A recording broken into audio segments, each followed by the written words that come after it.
고린도전서 1장 4절부터 9절에 있는 말씀입니다.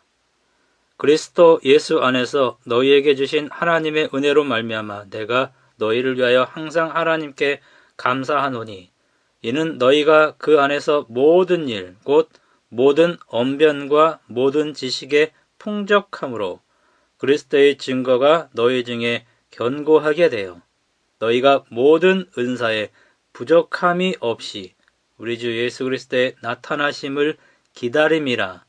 주께서 너희를 우리 주 예수 그리스도의 날에 책망할 것이 없는 자로 끝까지 견고하게 하시리라. 너희를 불러 그의 아들 예수 그리스도 우리 주와 더불어 교제하게 하시는 하나님은 미쁘시도다. 에릭 프롬은 말했습니다.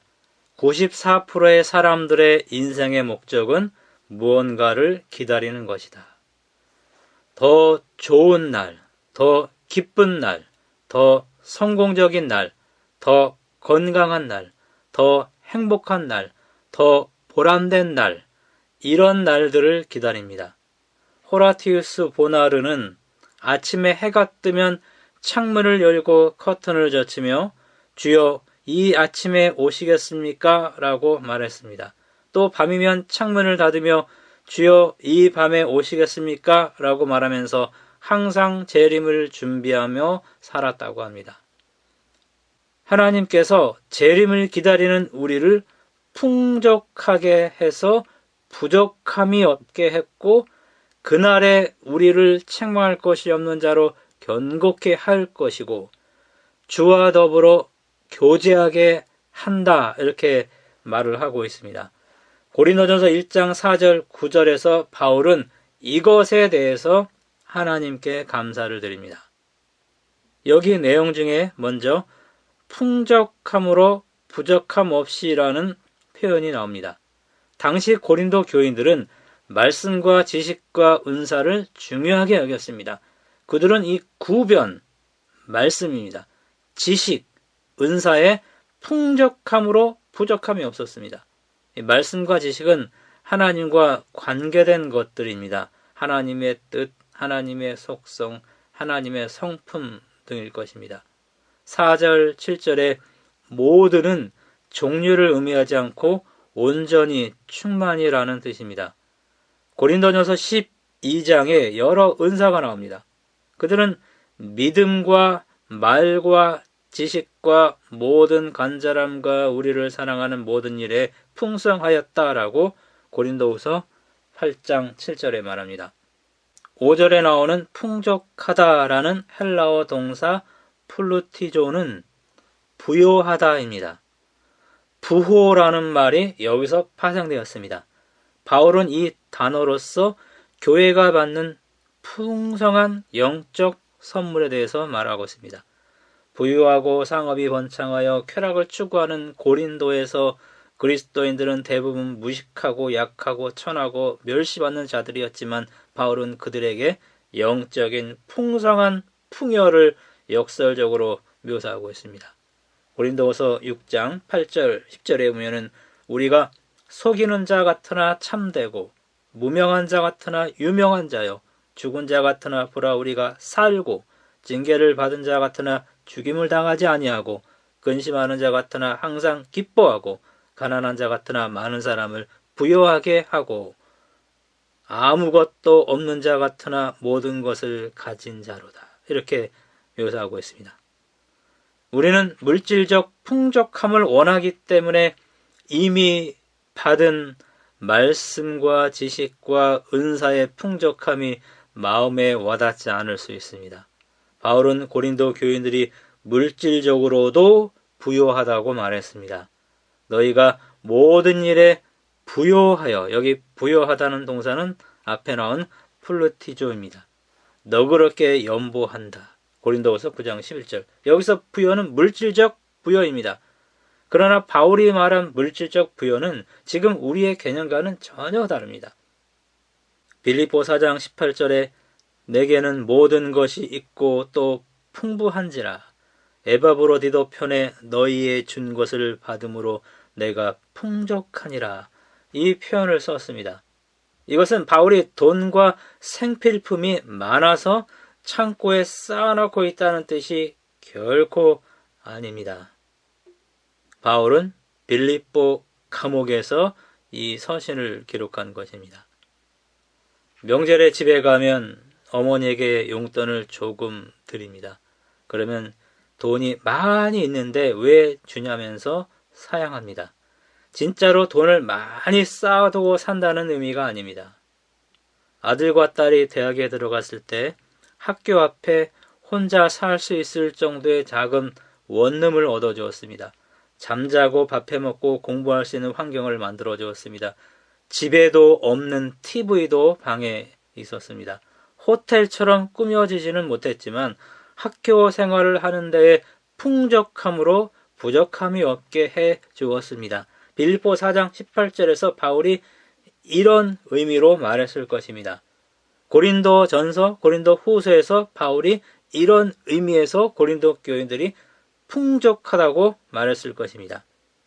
법정 스님이 쓴 아름다운 마무리라는 책에 나오는 구절입니다.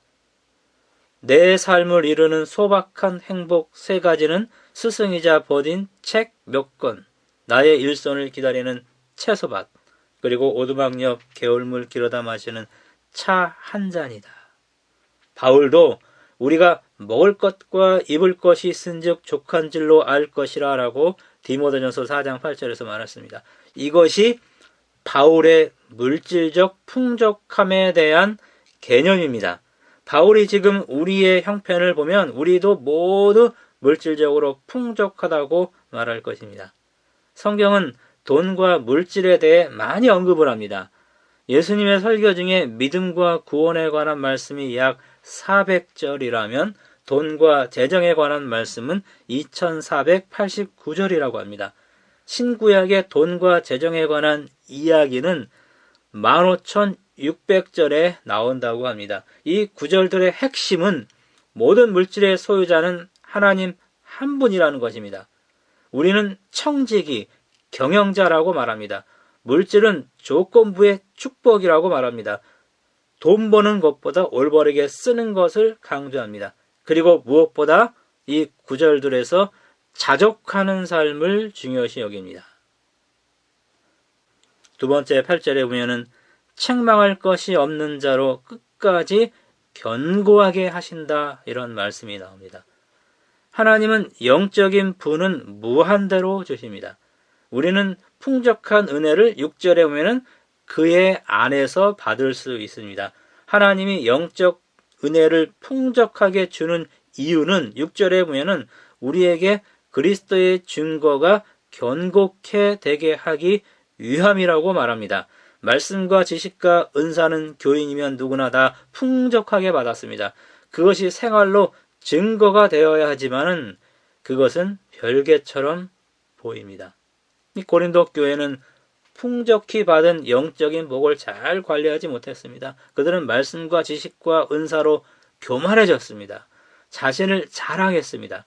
바울을 평가하고 비방했습니다. 많이 알고 오래 믿고 직분이 높고 은사를 많이 받은 것이 중요한 것이 아닙니다. 내 삶의 변화, 다른 말로 신앙의 견고함이 더 중요하다고 여기서 말하는 것입니다. 8절에 바울은 주께서 너희를 우리 주 예수 그리스도의 날에 책망할 것이 없는 자로 끝까지 견고케 하시리라, 이런 열망을 바울이 가지고 있었습니다. 하나님이 우리를 견고하게 한다고 고린도후서 1장 22절에도 나옵니다. 여기 견고하게 하다 6절 8절에 나옵니다.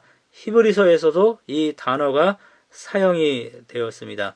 소망의 담대함과 자랑을 끝까지 견고히 잡으면, 히브리 3장 6절, 우리가 이 소망이 있는 것은 영혼의 닷 같아서 튼튼하고 견고하여 휘장 안에 들어가나니, 히브리 6장 19절, 시작할 때 확실한 것을 끝까지 견고히 잡으면, 히브리서 3장 14절. 우리는 말씀, 지식, 은사에 부족함이 없습니다.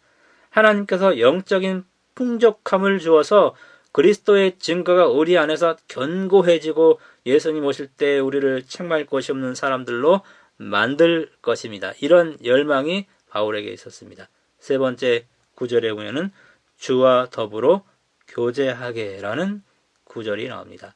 하나님이 우리를 부른 목적은 그의 아들 예수 그리스도 우리 주와 더불어 교제하게 하기 위함이라고 구절에 말합니다. 부르심의 목적은 교제입니다. 예수님과의 교제를 통해서 풍족한 영적 축복을 누립니다. 예수님과의 교제는 이 땅에서 시작해서 하늘에서도 영원토록 이어집니다. 구원받았다는 것은 나를 구원한 예수님과 날마다 교제하는 행복을 누리는 삶입니다. 이 행복은 이 지상에서부터 시작되어야만 합니다.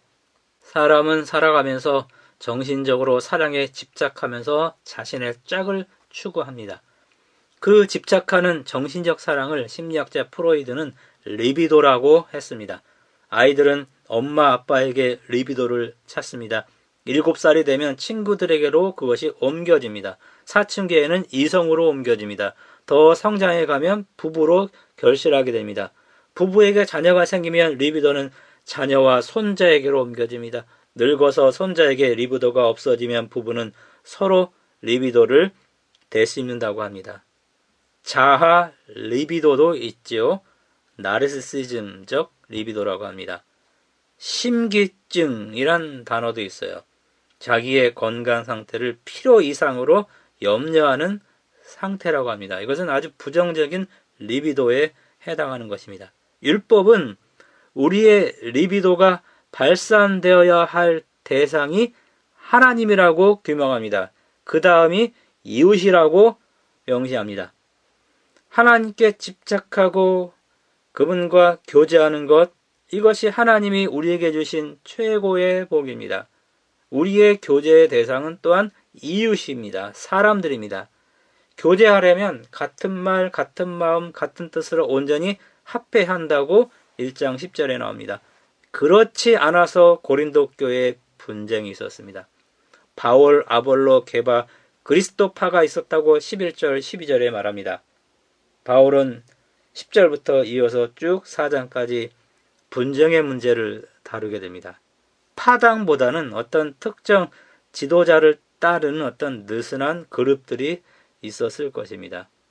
네 그룹이 있었다고 여기 성경에 말하지만은요, 학자들은 여기에 대해서 의문을 갖고 있습니다. 다수의 학자는 2개 혹은 3개의 그룹들이 있었을 것으로 보고, 만약 2 그룹이라면 바울과 아볼로를 따르는 무리들이 있었을 것입니다. 멕시코 전설의 농부 이시드로의 이야기가 나옵니다. 그가 밭을 갈고 있는데 천사가 나타났습니다. 하나님께서 당신을 보자고 하시는데 나하고 같이 갑시다. 이시드로는 바쁘다면서 거절했습니다. 얼마 후 다시 천사가 와서 말했습니다. 당신이 당장 오지 않으면 하나님께서 큰 바람을 보내고 가뭄을 주어서 농사를 망칠 거라고 하시는데, 이시드로는 태풍도 이겨냈습니다. 가물때는 강에서 물을 끌어왔기 때문에 겁이 나지 않았습니다. 그래서 또 거절했습니다. 다시 천사가 나타났습니다. 만일 이번에도 오지 않으면 당신에게 나쁜 이웃을 보내겠다고 하셨소. 이시드로는 일선을 멈추더니 조용히 말했습니다. 같이 가겠습니다. 그것만은 참을 수 없거든요. 이웃 사촌이라는 말은 이웃이 사촌처럼 가깝다는 뜻입니다. 이사를 할 집을 살 때 집의 가치보다 이웃의 가치를 더 쳐준다는 뜻의 새잎 주고 집 사고 천냥 주고 이웃 산다라는 속담이 있습니다.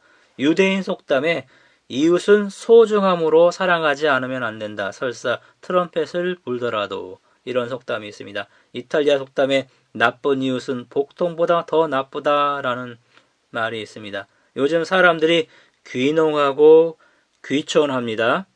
그러나 50% 정도가 실패하고 도시로 다시 나온다고 합니다. 그 이유 중 하나가 토착민들과의 마찰 때문이라고 합니다. 저 인간이 하늘에 가면 나는 하늘에 안 간다고 말하기도 합니다. 어떤 면에서 이해가 갑니다. 불편한 사람들과 이웃으로 사는 것이 힘들기 때문입니다. 교회는 예수님만 보고 나오는 곳이라 라는 말은 사람들에게 실망했을 때만 해주는 말입니다. 예수님도 보고 교인들도 보면서 교제하는 것이 교회이며 그것이 바로 하늘나라입니다. 교인은 먼 친척보다 더 가까운 나의 이웃입니다.